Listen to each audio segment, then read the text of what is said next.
Hi, I'm Margaret, and I need to tell you about the day I heard my grandson Tyler say something that stopped me cold. She's loaded, man. Grandma's got like 100,000 just sitting in savings doing nothing. 20 grand is pocket change to her. She won't even miss it. Then his girlfriend Amber chimed in with words that made my blood freeze. And honestly, if she says no, we could always guilt trip her. Old people hate disappointing family. She raised you after your parents died, right? She owes you this money. Before we jump back in, tell us where you're tuning in from, and if this story touches you, make sure you're subscribed, because tomorrow, I've saved something extra special for you. My name is Margaret Collins, and I'm 72 years old. I live in Cedar Falls, Iowa, in the same house my late husband Frank and I bought 43 years ago. Frank passed away 5 years ago from complications related to diabetes, leaving me with our modest savings, his pension, and a heart full of memories. More importantly to this story, he left me with Tyler. Tyler isn't technically my grandson by blood. He's the son of my neighbor Linda, who lived next door for 15 years. When Tyler was 8 years old, his parents were killed in a car accident during a winter storm.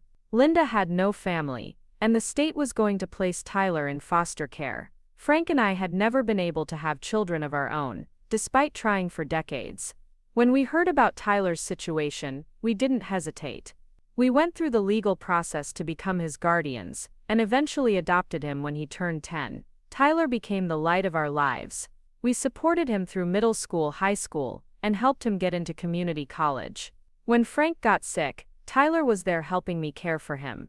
After Frank passed, Tyler and I grieved together. He'd always been a good kid, responsible and thoughtful. At 26, he worked as a shift supervisor at a local manufacturing plant, making decent money for someone his age in our area. Last year, Tyler started dating Amber, a 24-year-old woman he met at a bar downtown. From the beginning, something about her rubbed me the wrong way, though I kept my opinions to myself. She had this way of looking around my house during visits, her eyes calculating and appraising. She'd make comments like, "Wow, this china set must be worth something. Have you ever thought about downsizing? This place is huge for just one person." The first red flag came 3 months ago when Tyler asked me for $500 to help with his rent. He'd never asked me for money before, not since he'd been working full-time. He said he'd had some unexpected car repairs, and was short for the month. I gave him the money without question, though I noticed Amber had gotten her nails done, and was carrying a new designer purse that same week. The second incident happened 6 weeks later. Tyler needed $800 for what he called emergency dental work. Again, I helped him out, though when I ran into his supervisor at the grocery store a few days later, the man mentioned that Tyler had taken a week off to go to some music festival with his girlfriend. I started to worry that Amber was influencing Tyler in ways that weren't healthy for him. The third request came just 2 weeks ago. Tyler needed $1,200 because his roommate had moved out unexpectedly, and he needed to cover the full rent until he found someone new. I gave him the money, but this time I asked more questions. That's when I learned that Tyler had moved in with Amber, and the roommate's story was fabricated. They were behind on rent for their apartment, and Tyler was too embarrassed to admit they were living beyond their means. I began to see a pattern. Each request was larger than the last. Each story was designed to make me feel like I was solving a crisis rather than enabling poor financial decisions. I started paying closer attention to Tyler and Amber's lifestyle choices. Despite claiming financial hardship, they ate out frequently. Amber always had fresh manicures, and Tyler had purchased an expensive gaming setup that he proudly showed me during one of their visits. My concern wasn't really about the money itself.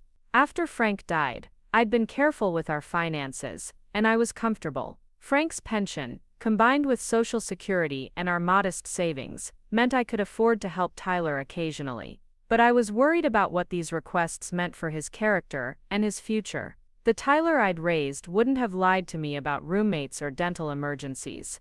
3 days ago, Tyler called and asked if he could come over to discuss something important with me. He said he and Amber wanted to talk to me together about something that could change their lives.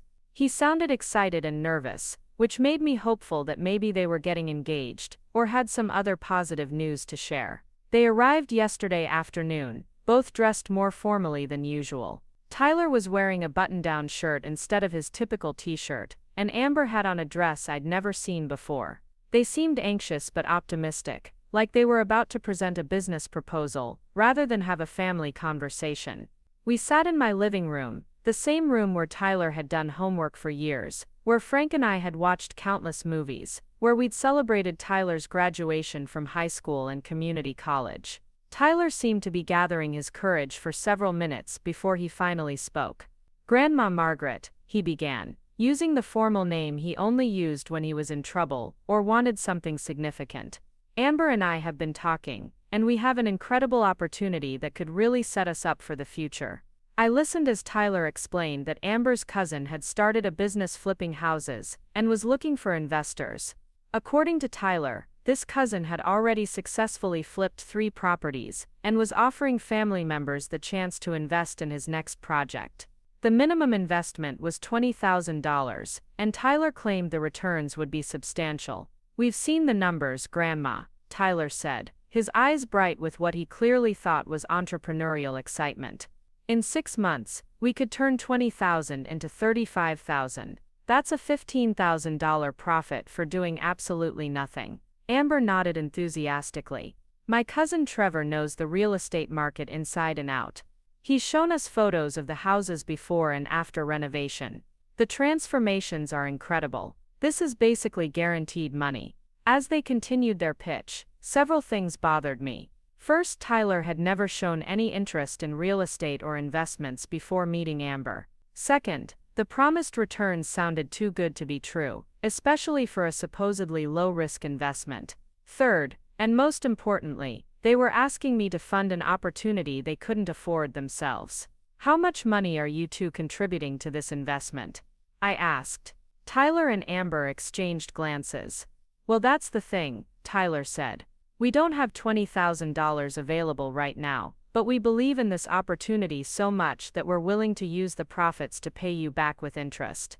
"So you want me to lend you $20,000 to invest in something you're not willing to invest your own money in?" "It's not that we're not willing," Amber interjected quickly. "It's that we don't have access to that kind of cash right now. But we know you do, and this could benefit all of us." I told them I needed to think about it, and asked them to leave me some information about this investment opportunity. Tyler seemed disappointed that I wasn't immediately enthusiastic, but he promised to get me Trevor's contact information and some documentation about the previous flips. After they left, I sat in my living room feeling troubled. Something about the entire presentation felt rehearsed and manipulative. The way Amber had spoken about my financial situation suggested she'd given considerable thought to my assets. The way Tyler had presented the opportunity made it sound like I'd be foolish not to participate. That evening, I decided to do something I'd never felt the need to do before with Tyler. I called my friend Dorothy, who worked as a loan officer at our local bank until she retired last year. I asked her what she knew about house flipping investments and whether the returns Tyler had described were realistic. Dorothy laughed. "Margaret, if someone could consistently turn $20,000 into $35,000 in 6 months with no risk, banks would be doing it themselves instead of offering 3% interest on savings accounts. That's a 75% return in half a year. That doesn't happen without substantial risk." She also warned me about family investment schemes. Some of the saddest stories I saw at the bank were people who'd lent money to relatives for business opportunities that never materialized. Family members often feel pressure to say yes to financial requests that they'd reject from strangers. I spent that night lying awake, thinking about the conversation and Dorothy's warnings. The more I replayed Tyler and Amber's presentation, the more it felt like they were trying to sell me something, rather than share a genuine opportunity with someone they cared about. The next morning, I decided to stop by Tyler's apartment unannounced. I wanted to see him without Amber present, and have an honest conversation about money, expectations, and our relationship. I'd raised Tyler to be honest and responsible, and I was hoping that one-on-one, he might be more forthcoming about what was really going on. I drove to their apartment complex around 10 in the morning, assuming Tyler would be at work and I could catch Amber alone first. I wanted to get a sense of her perspective without Tyler mediating the conversation. I knocked on their door, and when Amber answered, She seemed surprised but not displeased to see me. "Oh, hi, Mrs. Collins. Tyler's at work, but come on in. Were you hoping to talk more about the investment opportunity?" I followed her into their apartment, which I'd only visited once before. What I saw shocked me. The apartment was furnished with expensive-looking furniture, including a leather sectional sofa that I knew cost several $1,000s. The kitchen had high-end appliances, and Amber was wearing jewelry I hadn't noticed before. "Amber," I said carefully, "I'm curious about something. Tyler has asked me for money 3 times in recent months for various emergencies. But looking around your apartment, it doesn't seem like you two are struggling financially." Amber's demeanor changed slightly. "Oh well, we saved up for the furniture before Tyler had those unexpected expenses.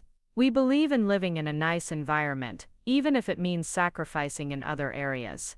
Preparing and narrating this story took us a lot of time. So if you are enjoying it, subscribe to our channel. It means a lot to us.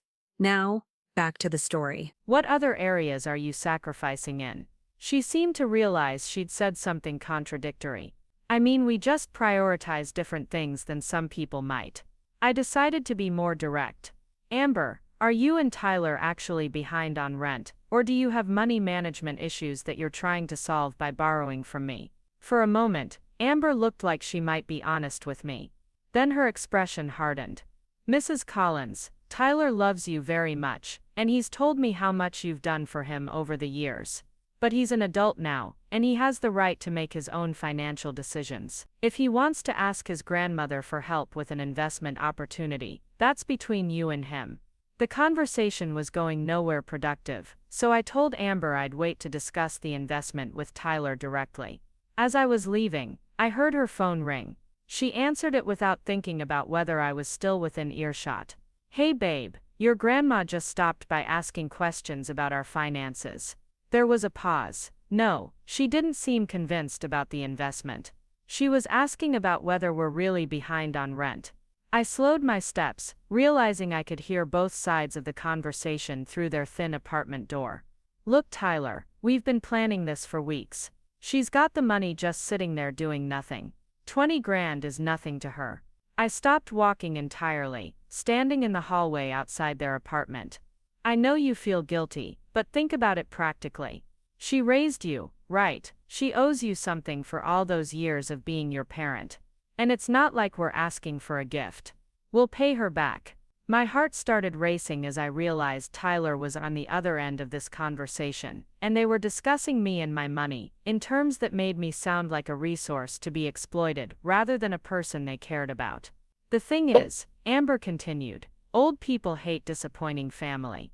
If we frame it right, she'll give us the money just to avoid conflict. And honestly, even if Trevor's house flipping thing doesn't work out exactly like he says, we'll figure out how to pay her back eventually." I felt sick to my stomach. Not only were they planning to manipulate me emotionally, but Amber seemed to have doubts about the investment opportunity they'd presented as a sure thing. "You're overthinking this, Tyler. She's loaded. 20 grand is pocket change to someone like her. She won't even miss it."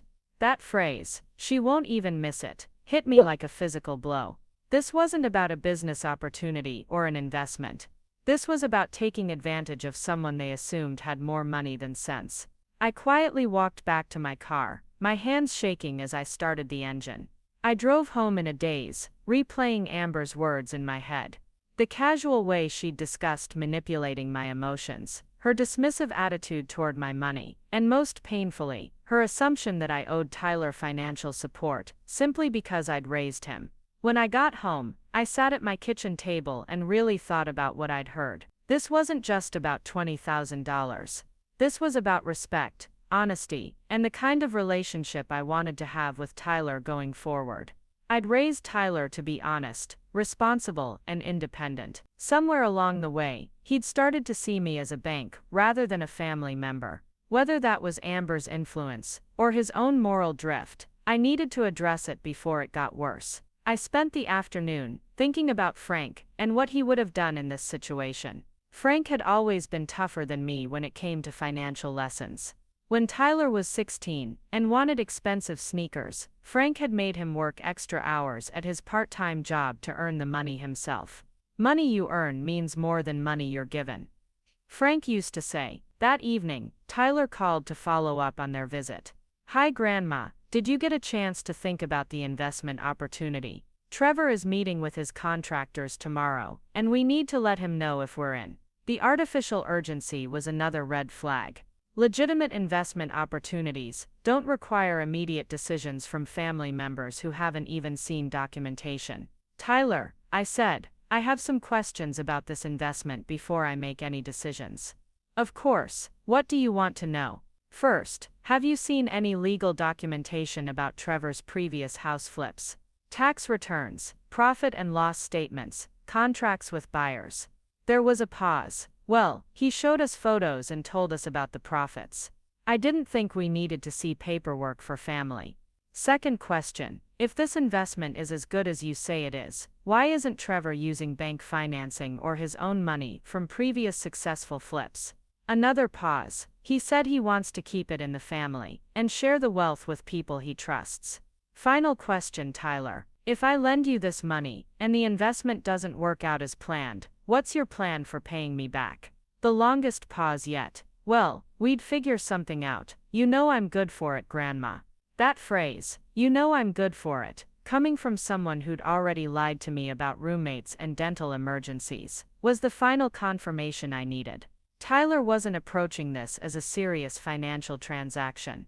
He was approaching it as a family member who expected me to take all the risk while he enjoyed potential benefits. I told Tyler I needed more time to think about it, which clearly frustrated him. Grandma, this opportunity won't wait forever. Trevor needs to know tomorrow. Then maybe Trevor should find investors who can make immediate decisions, Tyler. After I hung up, I realized that this conversation had revealed something important. Tyler wasn't just asking for money. He was trying to pressure me into a quick decision, which is exactly what Amber had suggested they do. I decided it was time to have a very different conversation with my grandson. But first, I wanted to understand my own financial situation clearly, so I'd know exactly what I was and wasn't willing to risk. The next morning, I drove to my bank and asked to meet with a financial advisor. I wanted to review my assets, understand my long-term financial security, and get professional advice about family loans. My advisor, Janet, had been handling my accounts since Frank died. She knew my income, expenses, and financial goals. When I explained the situation, she was direct in her assessment. Margaret, you have approximately $85,000 in savings and CDs, plus Frank's pension and Social Security. You're financially comfortable, but you're not wealthy enough to treat $20,000 as disposable income. She also warned me about the psychological aspects of family loans. When family members ask for money, they often don't treat it like a real debt. They assume family love means financial forgiveness. If Tyler can't pay you back, are you prepared for that to affect your relationship permanently? Janet suggested an alternative approach. If you want to help Tyler build financial responsibility, consider offering to match money he saves toward a legitimate investment.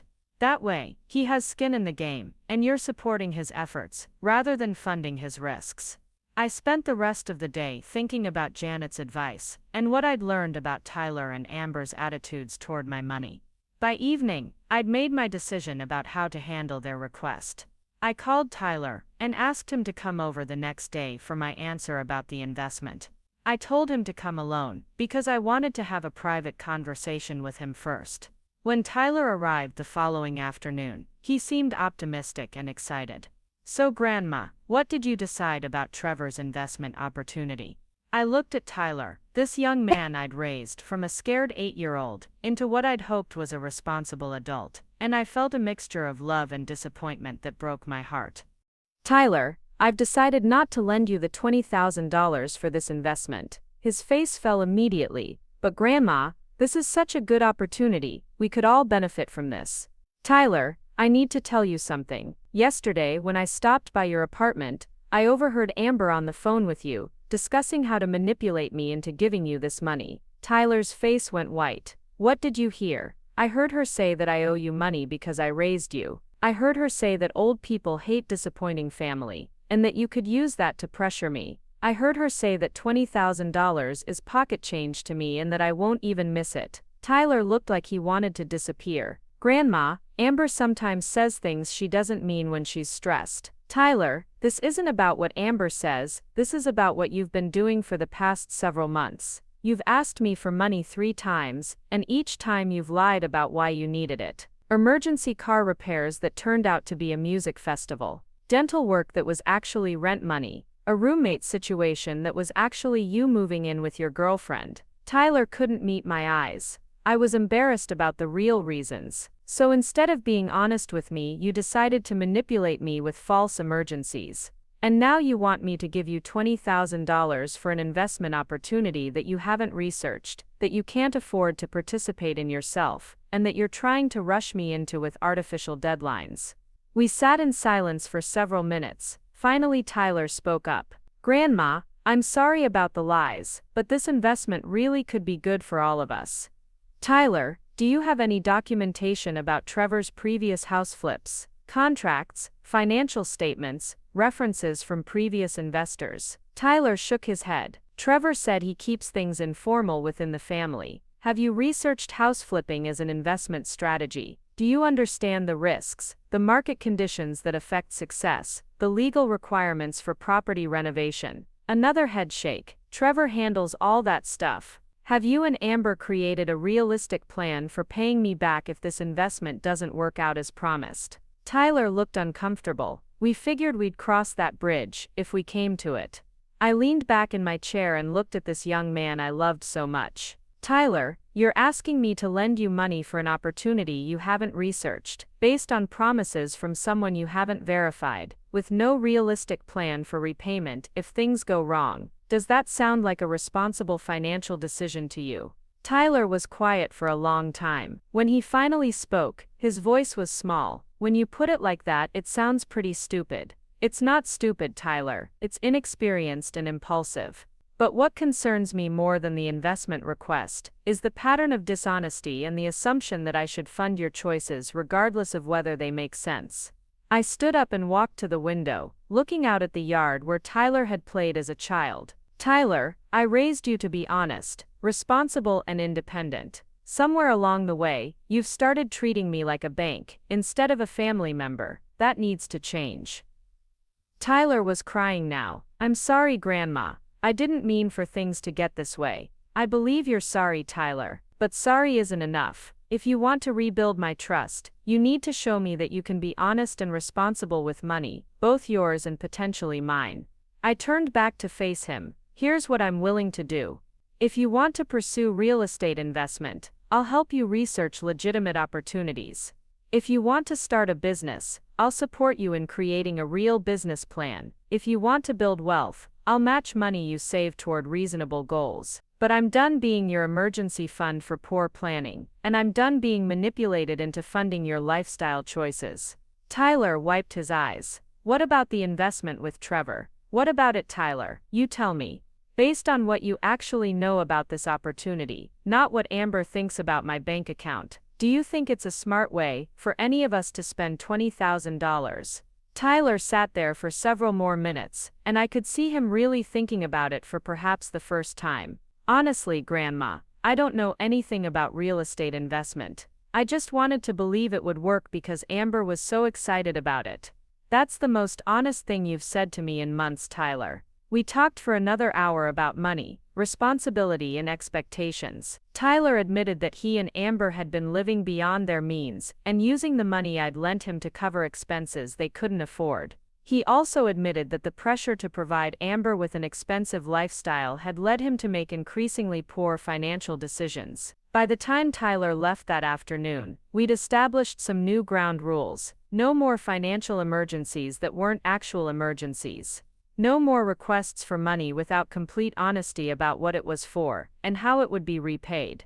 And most importantly, no more assumptions that my willingness to help meant I should fund any idea he brought to me. I felt sad but also relieved. I'd set boundaries that protected both my financial security and my relationship with Tyler. Whether he chose to respect those boundaries would determine what kind of relationship we'd have going forward. The real test would come when he told Amber that I'd refused to fund their investment opportunity. I had a feeling that conversation was going to reveal a lot about Tyler's priorities and Amber's true character, but for the first time in months, I felt like I'd acted in Tyler's best interest rather than simply giving him what he wanted. Sometimes the most loving thing you can do for someone is refuse to enable their poor choices. Frank would have been proud of me for finally drawing the line. And maybe, if Tyler was really the good man I'd raised him to be, he'd eventually be grateful for the reality check I'd given him instead of the blank check he'd requested. 2 days after my conversation with Tyler, I was in my garden pulling weeds when I heard my phone ringing inside the house. I hurried in, wiping my hands on my apron, and saw Amber's name on the caller ID. This was unusual because Amber rarely called me directly, preferring to communicate through Tyler. "Hello, Amber," I answered, curious about what had prompted her to reach out. "Mrs. Collins, hi, I was hoping we could talk. Tyler told me about your conversation yesterday, and I think there might be some misunderstandings that we could clear up." Her tone was overly sweet, the way people sound when they're trying very hard to be charming. It reminded me of the voice telemarketers use when they're trying to sell you something you don't need. "What kind of misunderstandings, Amber?" "Well, Tyler mentioned that you overheard part of a phone conversation, and I think you might have gotten the wrong impression about our intentions."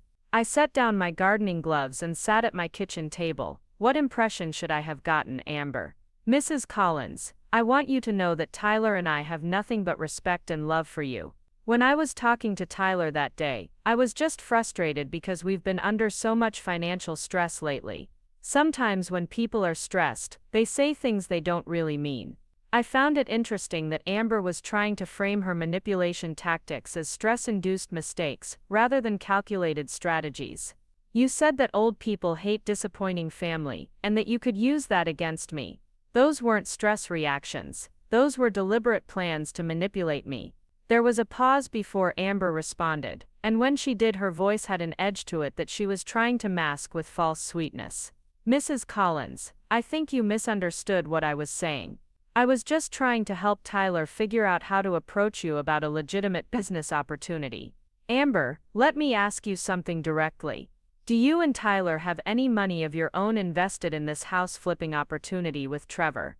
Another pause. "Well, not exactly invested, but we're contributing our time and energy to help with the renovations. So you want me to put up $20,000 of actual money while you contribute time and energy?" "It's not like that, Mrs. Collins. Trevor specifically asked for family investors because he trusts us to be part of the process."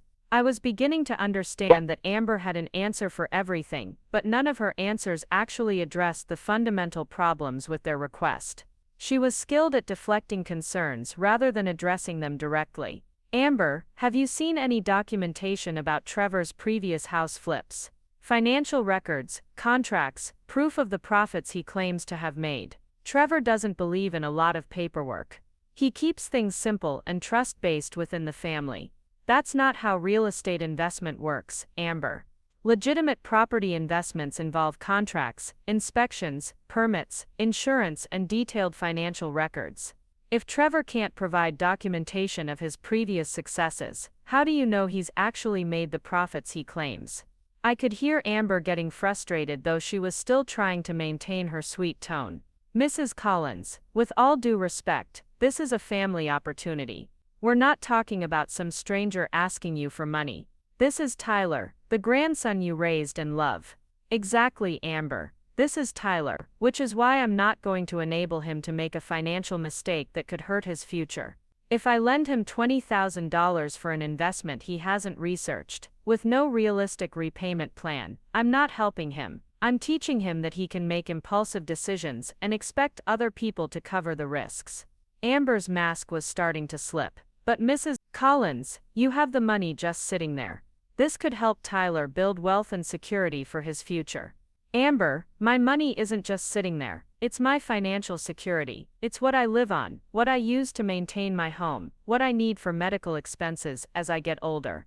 It's not Tyler's inheritance to borrow against while I'm still alive." The conversation continued for another 15 minutes, with Amber trying various approaches to convince me. She tried guilt, suggesting that I didn't trust Tyler. She tried logic, arguing that I should want to help Tyler build wealth.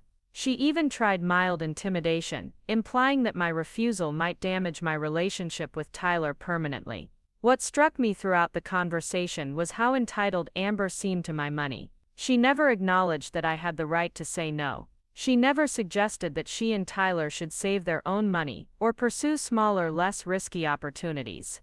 In her mind, my refusal wasn't a reasonable boundary, it was an obstacle to overcome. After I hung up, I realized that Amber had revealed something important about her character and her influence on Tyler. She saw me as a resource to be managed rather than a person to be respected. She was frustrated that her manipulation techniques hadn't worked, not sorry that she'd tried to use them. That evening, I called my friend Dorothy again. I needed to talk through what I was feeling and get perspective from someone who knew me well but wasn't emotionally involved in the situation. Dorothy, I feel like I'm losing Tyler to someone who doesn't share our family values.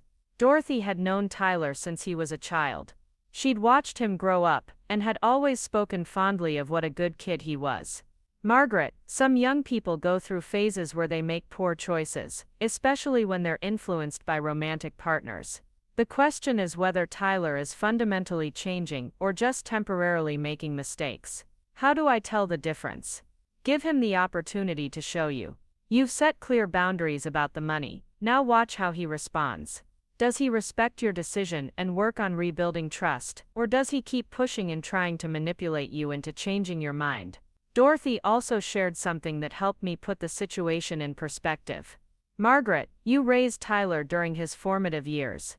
The values you taught him are still in there somewhere, but he's at an age where he has to choose whether to live by those values or abandon them.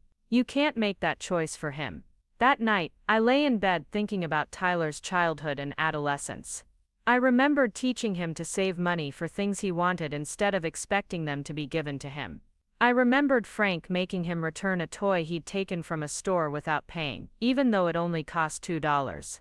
I remembered countless conversations about honesty, responsibility, and treating people with respect. Somewhere along the way, Tyler had started to see me differently. Instead of the grandmother who'd taught him values, I'd become the grandmother with money. Instead of someone who deserved respect, I'd become someone to be managed and manipulated. The next morning, I decided to do something I'd never done before. I drove to Tyler's workplace to talk to him without Amber present. I wanted to see if the Tyler I'd raised was still accessible when his girlfriend wasn't influencing the conversation. I arrived at the manufacturing plant during Tyler's lunch break and asked the receptionist to let him know I was there. When Tyler came out to the lobby, he looked surprised and a little nervous to see me. "Grandma, is everything okay? You've never come to my work before." "Everything's fine, Tyler. I was hoping we could have lunch together and talk privately." We went to a small diner across the street from his workplace. Tyler seemed uncomfortable, like he knew we were going to discuss something he didn't want to address. "Tyler, I want to understand something. When you were growing up, what did Frank and I teach you about borrowing money?" Tyler looked down at his sandwich. "You taught me that borrowing money was serious business. That I should only borrow what I could afford to pay back, and only for things that were necessary or would improve my situation in the long run. And what did we teach you about honesty and family relationships? That lying to family was worse than lying to strangers, because family members trust each other and deserve that trust. So help me understand, Tyler. How do the money requests you've made over the past few months align with those values?" Tyler was quiet for several minutes. When he finally spoke, his voice was barely above a whisper. "They don't, Grandma. I know they don't." "Tyler, what's changed? You were always honest with me before. You were always responsible with money. What's different now?" Tyler pushed food around on his plate without eating. "Amber has expensive tastes. She's used to a certain lifestyle, and I wanted to be able to provide that for her." "What kind of lifestyle, Tyler?" "Nice restaurants, nice clothes, nice furniture. She grew up in a family with money, and she's used to having nice things. When we started dating, I wanted to show her that I could take care of her the way she was accustomed to being taken care of." I began to understand the pressure Tyler had been feeling. Tyler, did you ever consider that if Amber truly cared about you, she'd be willing to live within your means while you built financial stability together? Tyler looked uncomfortable. She says she doesn't need expensive things, but then she'll see something she likes and mention how nice it would be to have it. Or she'll talk about places her friends go, or things they buy. I don't want her to feel like she's settling for less by being with me. Tyler, do you think it's sustainable to maintain a lifestyle you can't afford by borrowing money from your grandmother? No, but I kept thinking that once I got promoted or found a better job, I'd be able to pay you back and support us properly. I reached across the table and took Tyler's hand. Tyler, the promotion and better job should come first. You build the lifestyle after you build the income to support it, not the other way around. We talked for the rest of his lunch break about money, relationships, and expectations. What I discovered was that Tyler wasn't fundamentally dishonest or irresponsible. He was a young man who'd gotten caught up in trying to impress someone and had lost sight of the values he'd been raised with. Grandma, what should I do about the investment with Trevor? What do you think you should do, Tyler? Tyler thought for a moment. Honestly, I should tell Amber that we need to pass on this opportunity. We don't have the money to invest, we haven't researched it properly, and it's not fair to ask you to take all the risk. That sounds like the Tyler I raised. But Amber is going to be really disappointed. She's been so excited about this. Tyler, if Amber cares about you and your future together, she'll understand that building wealth takes time and planning. If she doesn't understand that, then maybe she's not the right partner for you. Tyler nodded, but I could see he was worried about how Amber would react to his decision. This made me realize something important about their relationship dynamic. Tyler was making financial decisions based on what would keep Amber happy, rather than what was best for their future. When Tyler returned to work, I drove home with mixed feelings. I was relieved that Tyler still had access to the values Frank and I had taught him, but I was concerned about how much influence Amber had over his decisions, and whether he'd be strong enough to prioritize what was right over what was easy. That evening, I decided to research house flipping investments for myself. If Tyler and Amber were going to pursue this opportunity, I wanted to understand what they were getting into. I spent several hours online reading about real estate investment, house flipping success rates, and common scams in the industry. What I learned alarmed me. House flipping was indeed a legitimate investment strategy, but it required substantial knowledge, experience, and capital reserves. The success rate for first-time house flippers was very low, and most successful flippers had years of experience in construction, real estate, or both. More concerning, I found several articles about house flipping scams that specifically targeted family and friends of the supposed investor. These scams typically involved someone claiming to have inside knowledge or special opportunities, requesting money from relatives, and then either disappearing with the funds or losing them through inexperience. The promised returns Tyler had mentioned, turning $20,000 into $35,000 in 6 months, were consistent with scam operations rather than legitimate investments. Real house flipping, when successful, typically yielded much smaller profit margins after accounting for all costs. I printed out several articles about house flipping risks and real estate investment fraud. If Tyler was going to make an informed decision about this opportunity, he needed accurate information rather than just Trevor's promises. The next day, Tyler called me. His voice sounded strained, like he'd been arguing with someone. "Grandma, I told Amber that we shouldn't pursue the investment with Trevor. How did she react?" "She's pretty upset. She says I'm letting fear hold me back from a great opportunity. She thinks you've influenced me against the investment because you don't want to lend us the money." "What do you think, Tyler?" "I think you're right that we should research it more and make sure we understand what we're getting into. But Amber says that by the time we finish researching, the opportunity will be gone." Tyler, legitimate investment opportunities don't disappear because you take time to make informed decisions. Pressure to decide quickly is usually a red flag, not a sign of a great opportunity. I told Tyler about the research I'd done and offered to share the articles I'd printed. "Tyler, I want you to have accurate information about house flipping before you make any decisions. Whether you pursue this investment or not should be based on facts, not on Amber's excitement or Trevor's promises." Tyler agreed to come over that evening to review the information I'd gathered. When he arrived, Amber was with him, which I hadn't expected but wasn't necessarily opposed to. If she was going to be part of Tyler's life, she needed to understand the realities of the investment she was pushing him toward. I spread the articles across my dining room table and walked them through what I'd learned. House flipping required expertise in construction, knowledge of local real estate markets, understanding of permit and inspection processes, and substantial financial reserves for unexpected problems. According to these industry reports, I explained, about 70% of first-time house flippers lose money. The ones who succeed usually have backgrounds in construction or real estate, and they start with much smaller projects to learn the business. Amber seemed frustrated by the information. But Trevor isn't a first-time flipper. He's already done 3 successful projects. Amber, what evidence have you seen of those successful projects? Have you seen the purchase contracts, renovation receipts, sale prices, and actual profit calculations? Trevor showed us before and after photos and told us how much money he made. I pulled out one of the articles I'd printed. According to this piece about real estate fraud, showing photos and claiming profits without documentation is one of the most common tactics used by scammers. Anyone can show you photos of renovated houses and claim they made money on them. Tyler was reading through the articles carefully, asking questions about profit margins, typical renovation costs, and market factors that affected house flipping success. I could see him processing the information and beginning to understand how little he and Amber actually knew about what they were considering.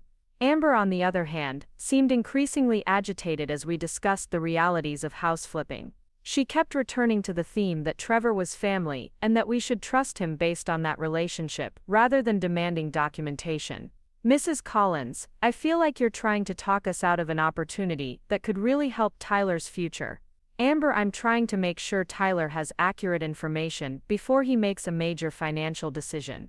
If this is truly a good opportunity, it will still be good after Tyler understands what he's getting into. But Trevor needs an answer soon. He can't wait indefinitely for us to decide. I looked at both Tyler and Amber. Can I ask you both something? If this investment is as good as Trevor claims, why isn't he using the profits from his previous flips to fund this project himself? Why does he need outside investors at all? Neither of them had an answer for that question, which was telling. They'd been so focused on the potential returns that they hadn't considered why Trevor needed their money in the first place. We spent another hour reviewing the information I'd gathered. By the end of the evening, Tyler seemed much more cautious about the investment, while Amber seemed frustrated that her enthusiasm wasn't being matched by Tyler or me. As they were leaving, Tyler pulled me aside. Grandma, thank you for researching this. I think I need to ask Trevor some harder questions before I make any decisions. Tyler, that's exactly what you should do. Any legitimate investor will welcome informed questions from potential partners. After they left, I felt hopeful that Tyler was starting to think more critically about financial decisions. But I was also concerned about the tension I'd observed between Tyler and Amber. She clearly didn't appreciate my influence on Tyler's thinking, and I wondered what kind of pressure she'd put on him once they were alone. My phone rang later that evening. It was Tyler, and he sounded upset. Grandma, Amber and I had a fight after we left your house. What happened, Tyler? She's angry that I'm not moving forward with the investment. She says I'm letting you control my decisions, and that I need to start acting like a man instead of a little boy who runs everything by his grandmother. I felt a flash of anger at Amber's words, but I tried to keep my voice calm. Tyler, what do you think about what she said? I think there's a difference between letting someone control my decisions and asking for advice from someone I trust, who has more experience than I do. That's a very mature perspective, Tyler. Amber also said something that really bothered me. She said that if I don't take this opportunity, she might need to reconsider our relationship because she needs to be with someone who's willing to take risks to build a better future. My heart ached for Tyler. Amber was essentially threatening to leave him unless he made a financial decision that benefited her desires rather than his actual interests. Tyler, how does that make you feel? It makes me feel like she cares more about the money than she cares about me. What are you going to do? Tyler was quiet for a long time. I think I need to have a serious conversation with Trevor and get real documentation about his previous projects. And I think I need to decide whether I want to be in a relationship with someone who threatens to leave me if I don't make the financial decisions she wants me to make. I felt proud of Tyler for beginning to see the situation clearly. Tyler, those sound like very reasonable next steps. Grandma, can I ask you something? Of course, do you think Amber really loves me, or do you think she loves the lifestyle she thinks I can provide for her? It was a heartbreaking question, and I wished I could give him an answer that would spare his feelings. Tyler, I think that's something you're going to have to figure out for yourself. But I will say this, someone who truly loves you will support your efforts to make responsible decisions, even when those decisions disappoint them in the short term. Over the next few days, I waited to hear from Tyler about his conversation with Trevor. I hoped that asking for documentation would either provide the reassurance Tyler needed to move forward confidently, or reveal problems that would help him avoid a costly mistake. 3 days later, Tyler called with an update. His voice sounded tired and disappointed. Grandma, I met with Trevor yesterday to ask about documentation from his previous house flips. What did he tell you? At first he seemed offended that I was asking for paperwork. He said that family should trust family, and that asking for documentation showed that I didn't have confidence in him. That's not a good sign, Tyler. I know, but I insisted, and he finally said he'd get me some information. Yesterday he showed me what he said were profit and loss statements from his previous projects. Were they legitimate documents? Tyler sighed. Grandma, they were handwritten pages with numbers on them. No official letterhead, no signatures, no dates, no supporting documentation. When I asked about contracts with buyers and sellers, permits for renovation work, or receipts for materials and labor, he said he doesn't keep detailed records. Tyler, that's not how real estate transactions work. Every property purchase and sale involves official contracts, title transfers, permit records, and tax filings. If Trevor can't provide that documentation, it means either he's never actually completed the transactions he claims, or he's not conducting them legally. That's what I was thinking too. So I asked him for the addresses of the properties he's supposed to have flipped, thinking I could research the sales records myself. What did he say?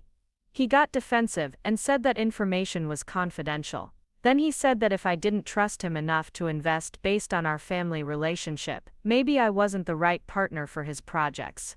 I felt relieved that Trevor had revealed his true character before Tyler had invested any money.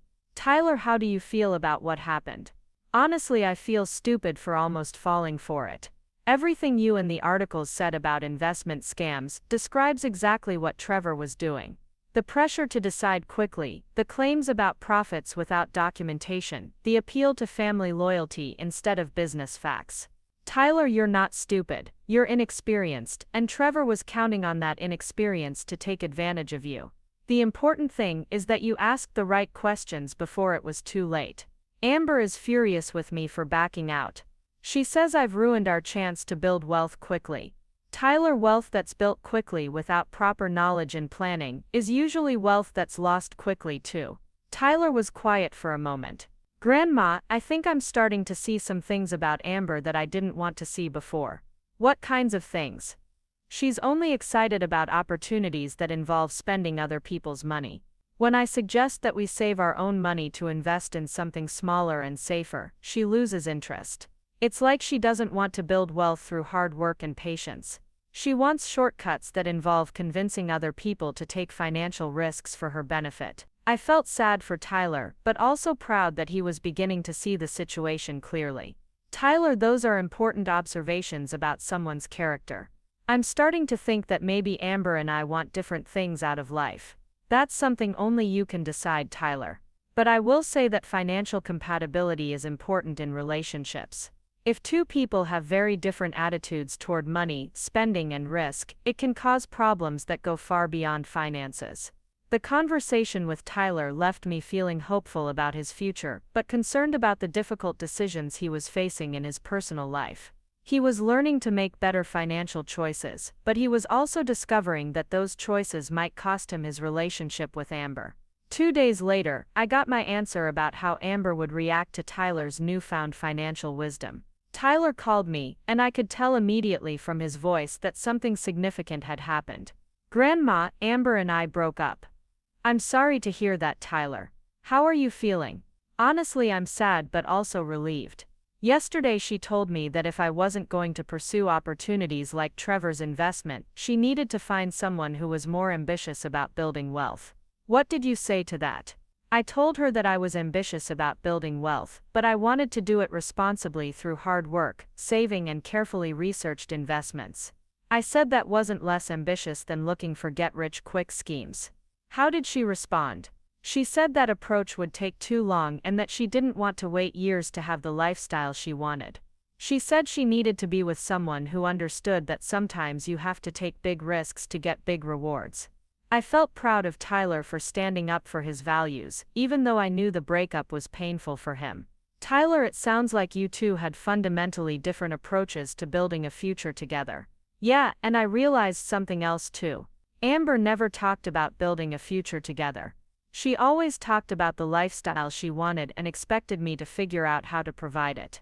She never offered to contribute to our financial goals or make sacrifices to help us save money. Tyler had learned an important lesson about relationships and money.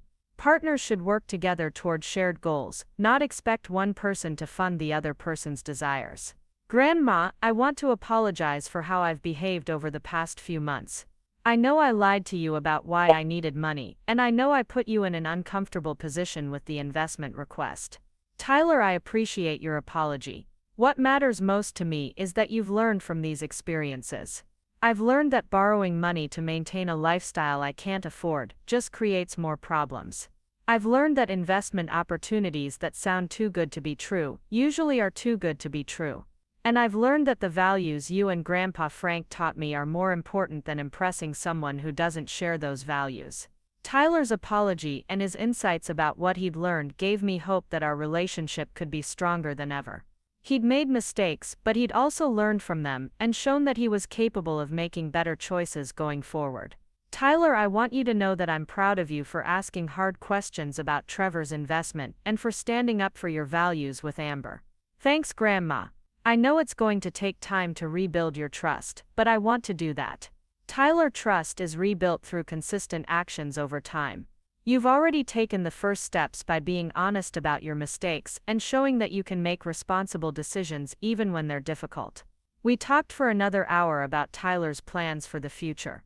Without the pressure to maintain an expensive lifestyle, he could focus on building genuine financial security through saving, career advancement, and eventually, carefully researched investments. Tyler also told me something that made me realize how much he'd grown through this experience. Grandma, I want to pay you back the money I borrowed for the fake emergencies. It might take me a while, but I want to make it right. I was touched by Tyler's offer, though I told him we could discuss repayment terms that worked within his budget. The important thing wasn't the money itself, but Tyler's recognition that he owed me honesty and respect along with repayment. As I reflected on everything that had happened, I realized that refusing to lend Tyler the $20,000 had been the best gift I could have given him. It had forced him to think critically about the investment opportunity, to recognize Amber's true priorities, and to reconnect with the values that would serve him well throughout his life. Sometimes saying no to someone you love is the most loving thing you can do. Sometimes protecting someone from the consequences of their poor choices prevents them from learning the lessons they need to learn. And sometimes the reality check you give someone today saves them from much bigger problems tomorrow. 6 months after Tyler's breakup with Amber, I was surprised to receive a phone call from her. I hadn't spoken to her since the evening she and Tyler had reviewed my house flipping research at my dining room table. Her name appearing on my caller ID brought back memories of manipulation attempts and entitled attitudes toward my money. "Hello, Amber," I answered cautiously. "Mrs. Collins, I hope you don't mind me calling. I know it's been a while since Tyler and I broke up, but I wanted to talk to you about something important." Her tone was different from our previous conversations. Gone was the artificial sweetness she'd used when trying to convince me to fund their investment scheme. She sounded more subdued, perhaps even embarrassed. "What can I help you with, Amber?" "Mrs. Collins, I owe you an apology. I've been thinking about everything that happened with the investment situation, and I realize now that you were trying to protect Tyler from making a serious mistake." I was genuinely surprised by this admission. "What made you realize that?" "Well, a few things happened after Tyler and I broke up that opened my eyes.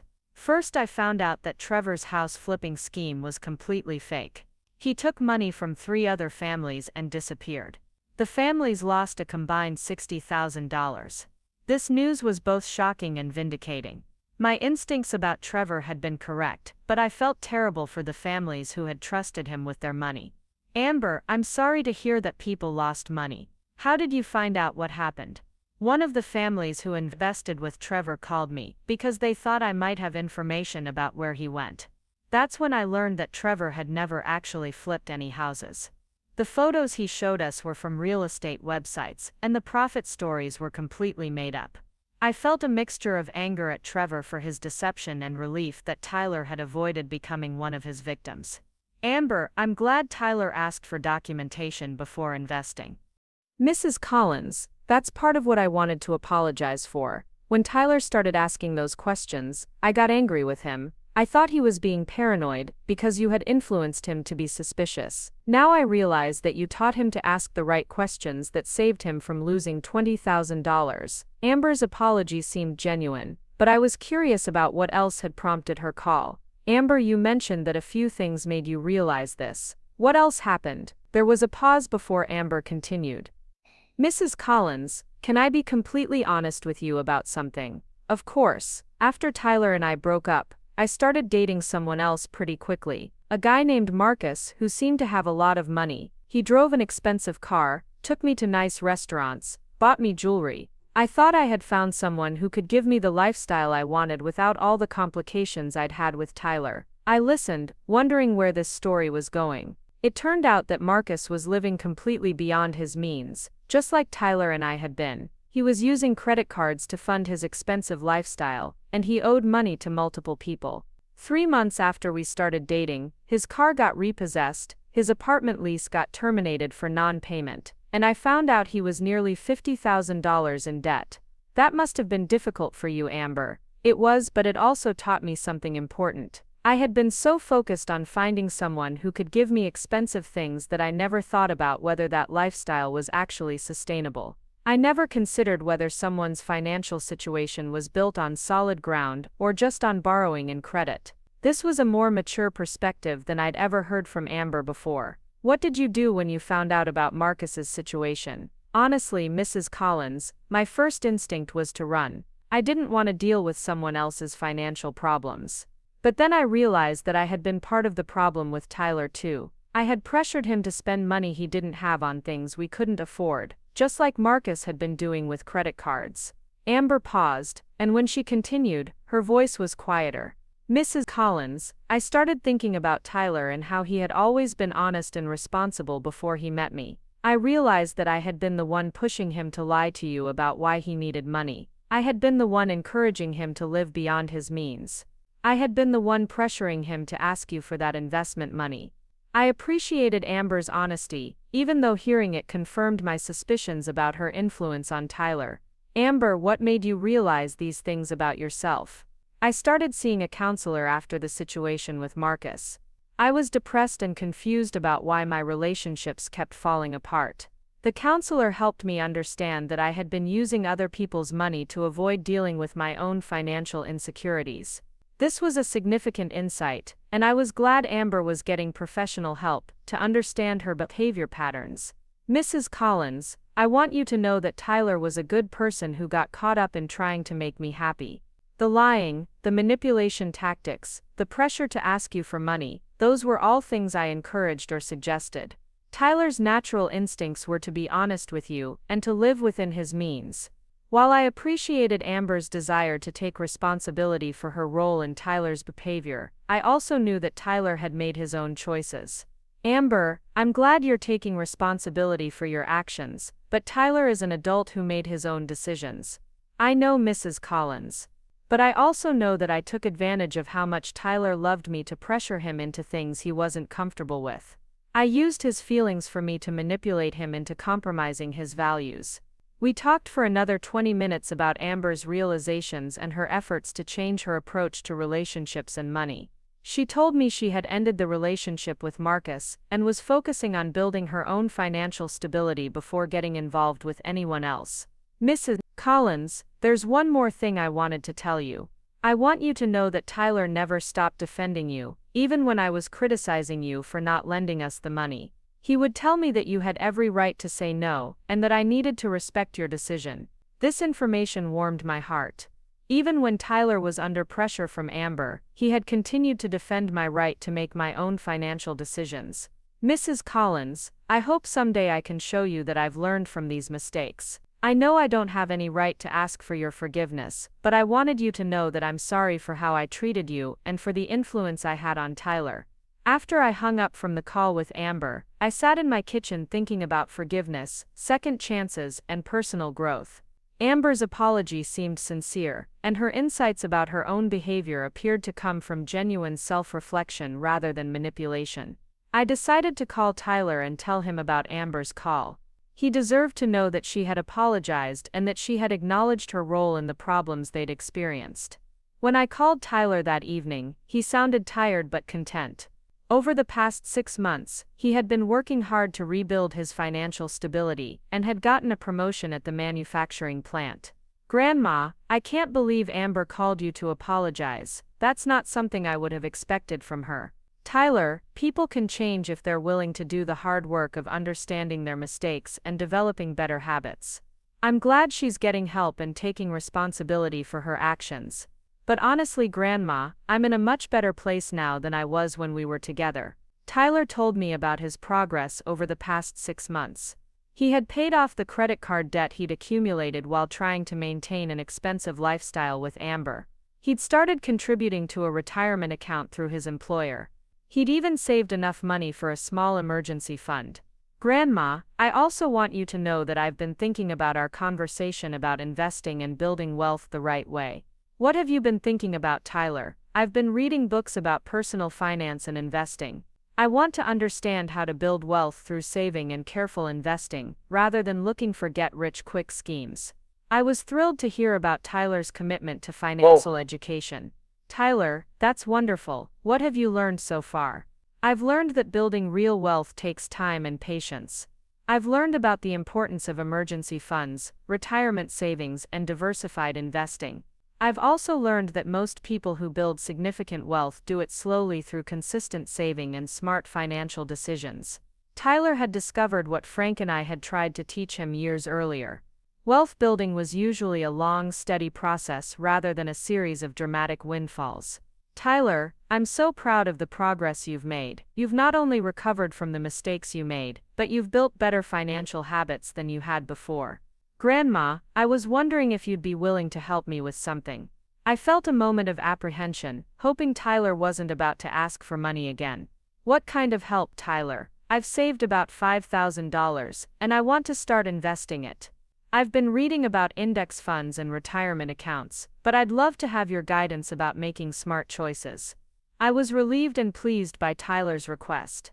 This was exactly the kind of help I was happy to provide. Teaching Tyler about investing was very different from funding his impulsive financial decisions. Tyler, I'd be happy to help you learn about investing. Have you thought about talking to a financial advisor? I have actually. I made an appointment with someone at the bank for next week. I was hoping you might come with me so I can benefit from your experience. Tyler's approach to this financial decision was completely different from his approach to the house flipping scheme. He was educating himself, consulting professionals, and asking for guidance rather than rushing into something he didn't understand. Tyler, I'd be honored to go to that appointment with you. Over the next week, Tyler and I met twice to discuss his financial goals and review the questions he wanted to ask the financial advisor. I was impressed by the research he'd done and the thoughtful questions he'd prepared. When we met with the financial advisor, Tyler demonstrated a level of financial maturity that made me proud. He asked about fees, risk levels, diversification, and long-term investment strategies. He wanted to understand not just what to invest in, but why those choices made sense for his situation. The financial advisor recommended a simple portfolio of low-cost index funds that would allow Tyler to invest in a diversified mix of stocks and bonds. Tyler asked detailed questions about how these funds worked, what risks were involved, and how to monitor his investments over time. Tyler, the advisor said, you're approaching investing exactly the right way. You're starting early, you're educating yourself, and you're thinking long-term. Those are the habits that build real wealth over time.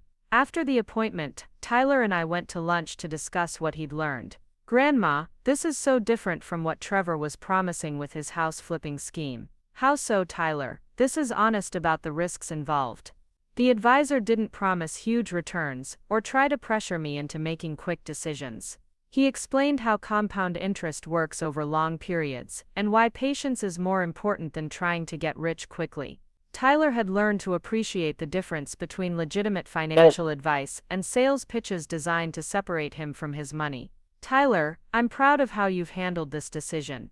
You've educated yourself, consulted professionals, and made thoughtful choices. That's exactly how financial decisions should be made. Grandma, I want you to know that everything I've learned about money and investing, I learned from you and Grandpa Frank. I just forgot those lessons for a while when I was trying to impress Amber. Tyler's acknowledgement of the values Frank and I had taught him meant more to me than any financial return could have. We had raised him with the right principles, and even though he'd strayed from them temporarily, those principles had ultimately guided him back to making good choices. 6 months later, Tyler called to give me an update on his investments and his life in general. His voice sounded more confident and mature than it had in years. Grandma, I wanted to let you know that my investments are doing well, but more importantly, I'm doing well. I got another promotion at work, I'm saving more money than I ever have before, and I'm in a much better place mentally and financially. Tyler, I'm so happy to hear that. Tell me about the promotion. I'm now a floor supervisor, which comes with more responsibility but also better pay and benefits. I've been able to increase my retirement contributions and build up my emergency fund to cover 6 months of expenses. Tyler had achieved real financial security through hard work and smart planning, rather than through risky investments or borrowing money from family members. Tyler, have you thought about your future goals? What do you want to accomplish over the next few years? Actually, Grandma, I've been thinking about that a lot. I'd like to buy a house eventually, but I want to save for a proper down payment and make sure I can afford the mortgage payments comfortably. I've also been thinking about maybe going back to school part-time to get additional training that could lead to even better career opportunities. These were exactly the kind of thoughtful long-term goals that would serve Tyler well throughout his life.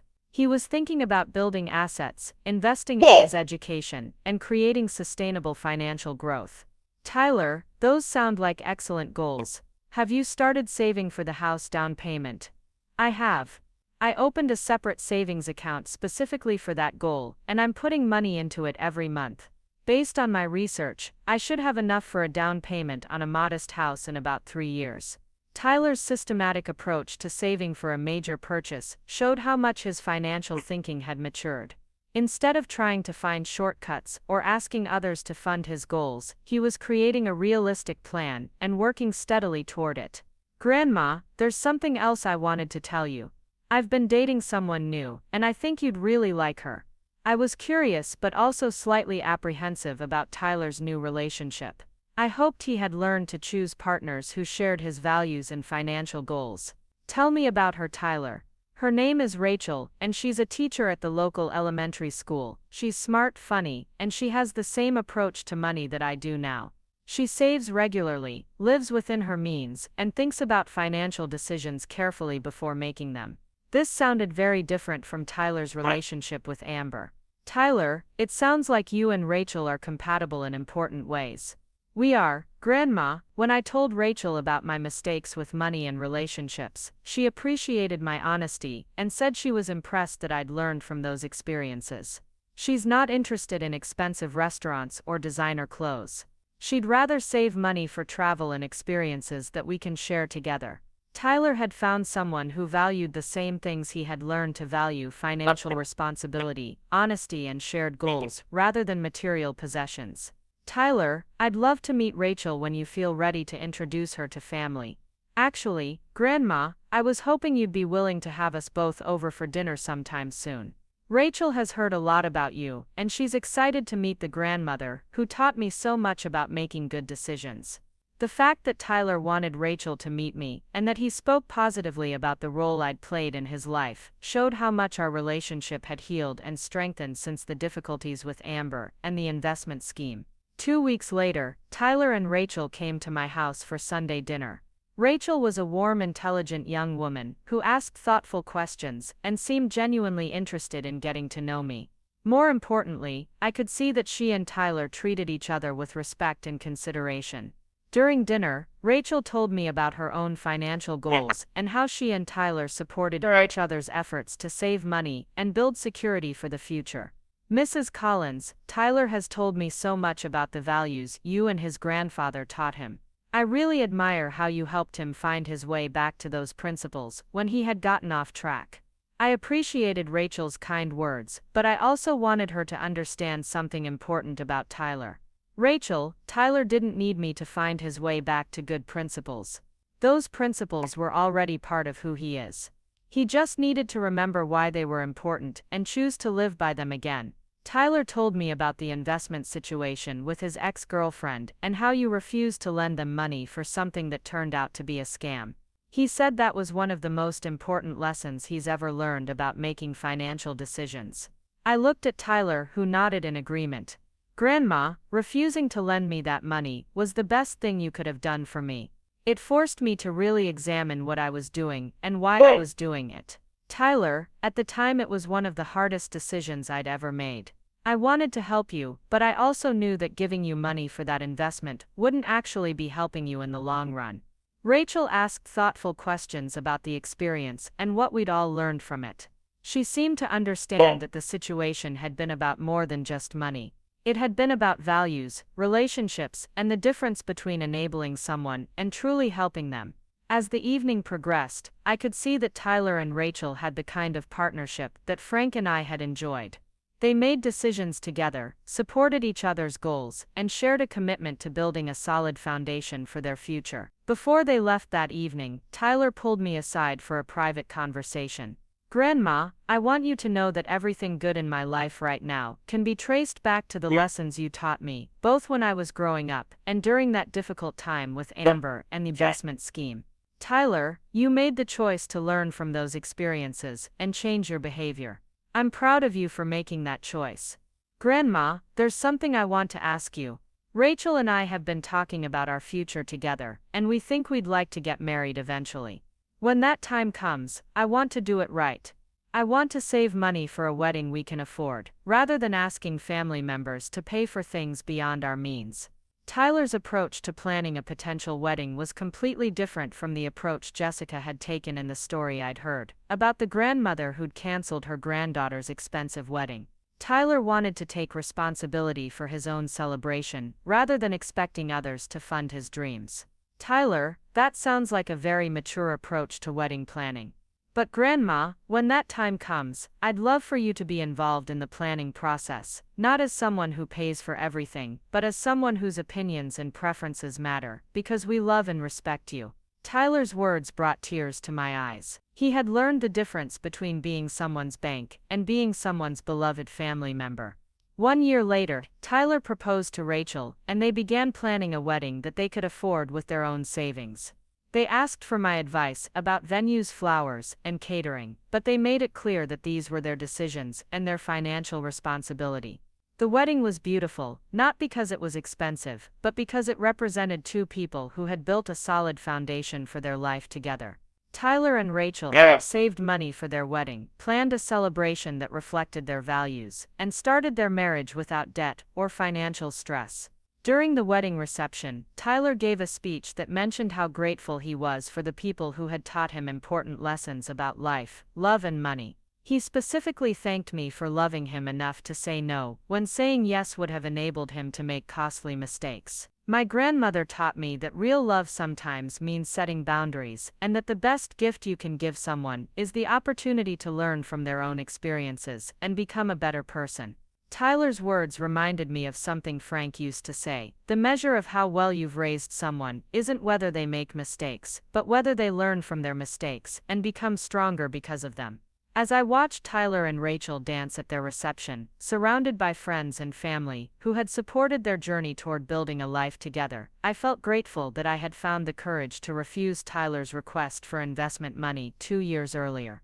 That refusal had led to difficult conversations, painful realizations, and the end of Tyler's relationship with Amber. But it had also led to Tyler's personal growth, his development of genuine financial wisdom, and ultimately his ability to build a healthy relationship with someone who shared his values. Sometimes the most loving thing you can do for someone is refuse to make their life easier in the short term, so they can develop the skills and character they need for long-term success and happiness. Sometimes saying no to someone you love is the gift that allows them to discover their own strength and wisdom. And sometimes the reality check you refuse to pay for becomes the foundation for the authentic, self-reliant life they build for themselves. Tyler had asked me to lend him $20,000 for an investment opportunity that would have cost him much more than money. Instead, I had lent him something more valuable, the expectation that he could and should take responsibility for his own financial future. That expectation had been the catalyst for Tyler's transformation from someone who looked for shortcuts and external funding for his dreams, into someone who built his dreams through careful planning, hard work, and the support of people who truly loved and respected him. The $20,000 Tyler had wanted to borrow would have been gone within 6 months, lost to Trevor's scam. But the lessons Tyler learned from not getting that money had value that would last him a lifetime. As I looked around the wedding reception, seeing Tyler and Rachel's happiness, and the genuine relationships they had built with people who supported their values and choices, I knew that the reality check I had given Tyler, instead of the money he had requested, was the best investment I had ever made in his future. Up next, you've got 2 more standout stories right on your screen. If this one hit the mark, you won't want to pass these up, just click and check them out.